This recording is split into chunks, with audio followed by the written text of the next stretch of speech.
ये लड़की पूरी मस्ती में डांस कर रही थी। अजीब बात ये थी कि हजारों किलोमीटर दूर कोरिया में मौजूद एक विशाल दैत्य भी उसी के साथ डांस कर रहा था। उन दोनों की हर हरकत बिल्कुल एक सी थी, इतनी कि जरा सी भी फर्क नहीं था। एनी और स्क्रीन में दिख रहे उस दैत्य को देखकर सभी लोग हैरान रह गए। इसी दौरान एक हेलीकॉप्टर ने दैत्य पर मिसाइल दाग दी। उसी पल एनी को अपने पेट में तेज दर्द महसूस हुआ।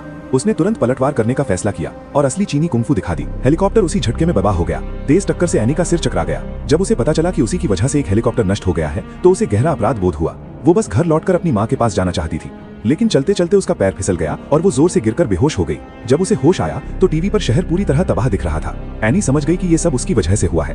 वो और भी टूट गई और लोगों से माफी मांगने का फैसला किया। वो फिर उसी जगह पहुंची, इशारों की भाषा में लोगों को हटने को कहा, फिर जमीन पर उंगलियों से लिखा, मैं अब कभी नहीं आऊंगी, कृपया मुझे भूल जाइए। सबको लगा कि बात यहीं खत्म हो जाएगी, लेकिन तभी एक नया हादसा हो गया। एक रोबोट फिर से सियोल की सड़कों पर आ गया। एनी वहां पहुंची तो देखा कि लैम घटिया शराब पीकर रोबोट को कंट्रोल कर रहा था और पूरी तरह नशे में था। गुस्से में एनी ने उसे एक जोरदार थप्पड़ मारा।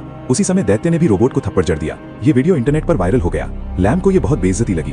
गुस्से में उसने एनी की गर्दन दबाकर जमीन पर पटक दिया। उसी पल जमीन में एक विशाल गड्ढा बन गया। एनी भड़क उठी और साफ कह दिया कि वो अब कभी उसकी बार में डांस करने नहीं जाएगी। ये सुनकर लैम की हारने जीतने की सनक और बढ़ गई। उसने पूरी धरती को तबाह करने का फैसला कर लिया। वो पार्क की रेत पर खड़ी होकर रोबोट को शहर की ओर भेज देती है। भागते लोगों को देखकर वो एक बच्चे को निशाना बनाती है। तभी जमीन हिलने लगती है और एक विशाल दैत्य सामने आता है। दरअसल एनी को पहले ही पता चल गया था कि लैम धरती नष्ट करना चाहती है। वो हवाई जहाज से सियोल पहुंची और दैत्य को कंट्रोल कर उसे रोकने आई थी।